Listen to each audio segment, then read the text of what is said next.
అందరికీ నమస్తే. Welcome to T Madhyam. నేను మీ వెంకటేష్ తెనాలి.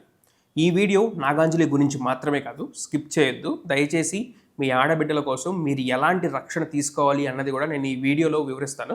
దాని గురించి మా ఆడబిడ్డలకి ఏమవుతుంది అని చెప్పేసి లెక్క ఊరికనే తీసుకోవద్దు. ఎందుకంటే కూటమి ప్రభుత్వం అధికారంలోకి వచ్చిన తర్వాత, ఎస్పెషల్లీ కూటమి ప్రభుత్వం గురించి ఎందుకు మాట్లాడుతున్నావు, జగన్ ప్రభుత్వం జరగలేదంటే ఎవరి ప్రభుత్వం జరిగినా ఇలాగే చెప్తాం.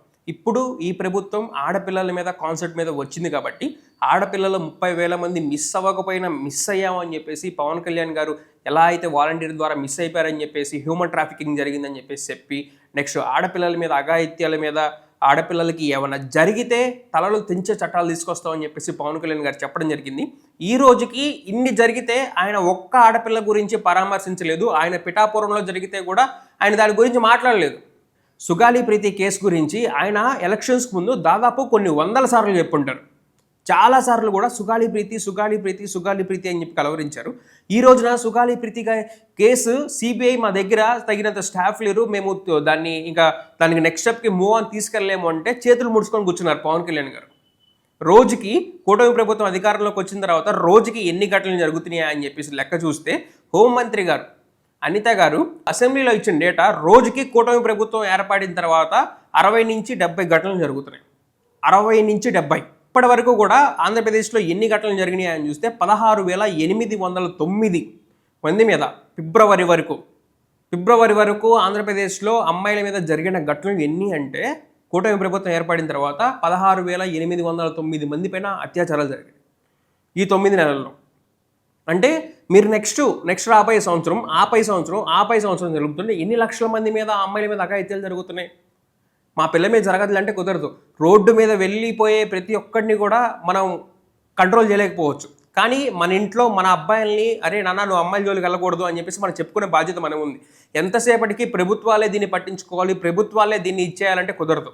అమ్మాయికి ఎలాగైతే నువ్వు బయటికి వెళ్ళినప్పుడు జాగ్రత్త అని చెప్పే మనకి అమ్మాయికి చెప్పే ఇది బాధ్యత ఉన్నప్పుడు అబ్బాయికి కూడా చెప్పుకోవాల్సిన బాధ్యత మన మీద ఉంది. ఎందుకంటే రేపొద్దున వాడు ఒక క్రిమినల్ కాకూడదు, వాడు ఒక ఇది కాకూడదు, అమ్మాయిల పట్ల బయటకు వెళ్తే ఒక సోదరి మనలా చూడాలరా అని చెప్పేసి చెప్పుకునే బాధ్యత మనకుంది. ఇకపోతే ప్రభుత్వం విషయం దగ్గరికి వచ్చేస్తే మంత్రి హోంమంత్రి అనిత గారు కానివ్వండి, చంద్రబాబు నాయుడు గారు కానివ్వండి, లోకేష్ గారు కానివ్వండి, రెడ్ బుక్ రాజ్యాంగం అని చెప్పేసి చెప్తున్నారు కదా. ఎవరి పేర్లు నోట్ చేయాలి మీరు? ఈ 16,809 మంది అమ్మాయిలు ఎవరైతే అత్యాచారాలకి అఘాయిత్యాలకు గురయ్యారో వాళ్ళకి కఠిన శిక్షలు పడేటట్టు చేయాలి. ఆ కఠిన శిక్షలు ఏం పడుతున్నాయో కూడా ప్రభుత్వానికి నెక్స్ట్ ప్రజలకి తెలిసే ఇది మీరు చేయాల్సిన బాధ్యత ఉంది. ఎందుకంటే మనకి మీడియా పవర్ చాలానే ఉంది కదా. లేదంటే మీ సోషల్ మీడియా పోస్టులు కానివ్వండి, ట్విట్టర్ హ్యాండిల్స్లో కానివ్వండి, ఇన్స్టాగ్రామ్ అకౌంట్స్లో కానివ్వండి, చెప్పే బాధ్యత మీ మీద ఉంది. చెప్తే ఆ పనికి అరే నెక్స్ట్ నేను ఇది చేస్తే నాకు ఇలాంటి శిక్ష పడుతుంది, నేను ఈ యొక్క 5 నిమిషాల సుఖం కోసం జీవితాన్ని నాశనం చేసుకోకూడదు అని తీసుకోవాల్సిన రెస్పాన్సిబిలిటీ మీ మీద ఉంది. అండ్ నెక్స్ట్ మోర్ ఓవర్ మా రీసెర్చ్ తెలిసిన విషయాలు ఏంటంటే, యువత ఆ గంజాయి మత్తులో కానివ్వండి, అధికారంలోకి వచ్చిన 100 రోజుల్లో గంజాయి లేకుండా చేస్తా అని చెప్పారు లోకేష్ గారు. 300 రోజులైంది, ఇంకా కూడా అఘాయిత్యాలు జరుగుతూనే ఉన్నాయి, కేసులు నమోదవుతూనే ఉన్నాయి. ముగ్గురు కలిసి వచ్చారు, ఒక్కరు కూడా కాదు కదా, ముగ్గురు కలిసి వచ్చి గవర్నమెంట్ ఫామ్ చేసినప్పుడు ఈ మత్తు పదార్థాల్లో వాడికి ఏం అర్థం కాక మైండ్ కూడా మీరు నాణ్యమైన మందు అని చెప్పేసి పిల్లల్ని పెద్దవాళ్ళకి కూడా నాణ్యమైన మందు అని చెప్పేసి ఇస్తుంటే కేవలం యూత్ మాత్రమే చేయట్లేదు, చండాలంగా తండ్రులు చేస్తున్నారు, పెద్ద తండ్రులు చేస్తున్నారు, పిన్న తండ్రులు చేస్తున్నారు. మనం చూసాం, ఒక అబ్బాయి కువైట్ నుంచి వచ్చి వాళ్ళ అమ్మాయిని ఇట్లా అఘాయిత్యం చేస్తున్నారని చెప్పేసి ఆయన్ని చంపేసి తను మళ్ళీ వెంటనే కువైట్కి వెళ్ళిపోయి సెల్ఫీ వీడియో రికార్డ్ చేసి పెట్టడం మనం అందరం కూడా చూసాం.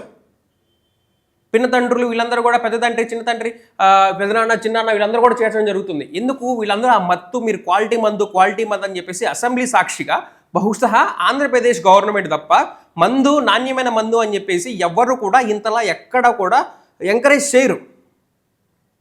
మీరు మొన్నటి వీడియో చెప్పినట్టు కూడా ఆంధ్రప్రదేశ్ని బీహార్తో కంపేర్ చేయకండి, జారిపోతున్నాయి. 16,809 కేసులు అంటే ఏ రకంగా అనుకోవాలి?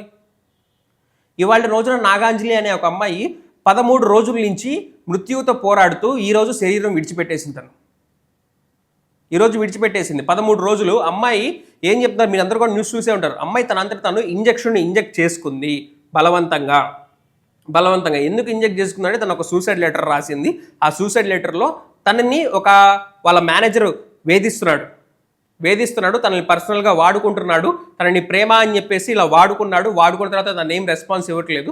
నేను బహుశా దానికే పుట్టానేమో, ఇంకా నేను ఇంటికి వెళ్తే ఇలా బతకలేను నేను అని చెప్పేసి తనంతట తాను బలవంతంగా ఇంజెక్ట్ చేసుకుంది అని చెప్పేసి ఎవరైతే హాస్పిటల్ స్టాఫ్ వీళ్ళందరూ కూడా చెప్పడం జరిగింది. వాస్తవానికి తన ఫ్రెండ్స్ని అడిగితే తెలిసింది ఏంటి అంటే తనకి ఇంజెక్ట్ చేసుకోవడం రాదు, ఇంజెక్షన్ చేసుకోవడం రాదు అని చెప్పేసి వాళ్ళ ఫ్రెండ్స్ కానివ్వండి వీళ్ళందరూ కూడా చెప్పడం జరుగుతుంది. అంటే ఇది బలవంతంగా తనకి ఎవరైనా ఎక్కిచ్చారా? సరే, తను రాసిన సూసైడ్ లెటర్ ఏదైతే ఉందో తన పాత బుక్స్ ఉంటాయి కదా, హ్యాండ్ రైటింగ్ కంపేర్ చేద్దాం అని చెప్పేసి వాళ్ళ ఫ్రెండ్స్ తీసుకెళ్తుంటే తన బుక్స్ అన్ని కూడా తీసేశారట. ఎవరిని కాపాడడానికి చేస్తున్నారు? ఆ నిందితులకి కఠినమైన శిక్షలు పడాలి కదా. కఠినమైన శిక్షలు అమలు చేస్తుంటే రేపొద్దున ఇలాంటి జరగకుండా ఉండడానికి ఆడవాళ్ళకి కూడా ఆడవాళ్ళ సేఫ్టీ గురించి గతంలో దిశ యాప్ లాగా వేరే యాప్స్, గతంలో మీకు తెలుసో తెలీదో ఒకసారి వెళ్ళి చూడండి. ఏ గవర్నమెంట్లో మంచి ఉంటే ఆ గవర్నమెంట్లో మంచి చెప్పడానికి మేము మొహమాట పడం ఎట్టి పరిస్థితుల్లో.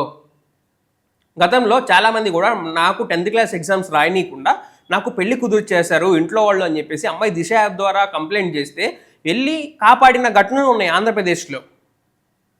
దిశ యాప్ అలాంటి చట్టాలు ఉన్న దిశ యాప్ని తీసేసి శక్తి యాప్ తీసుకొచ్చాం అని చెప్పేసి ఇప్పుడు చెప్తున్నారు. ఇప్పుడు దాదాపు 10 నెలలు అయిపోయిన తర్వాత మేము శక్తి యాప్ తీసుకొచ్చామని చెప్తున్నారు. అది కూడా చూస్తే అది ఓల్డ్ వర్షన్ ఉన్నదాన్ని అప్డేట్ చేసి మీరు ఇట్లా రిలీజ్ చేసామని చెప్పేసి చెప్తున్నారు. అది అంటే ఈ 10 నెలల్లో జరిగిన ఘోరాలకి సరే ఇప్పటికిప్పుడే ఏమైనా ఉపయోగపడుతుందా? అమ్మాయికి 13 రోజుల ముందు శక్తి యాప్ ఎందుకు ఉపయోగపడలేదు?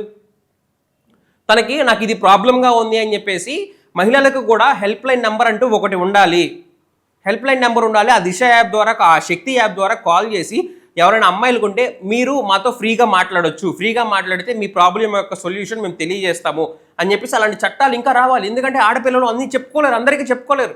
ప్రభుత్వం కొంతమంది ఎవరో రోడ్డు పైన రౌడీలు వేధిస్తూ ఉంటారు, వాళ్ళ గురించి ఎవరికి చెప్తారు?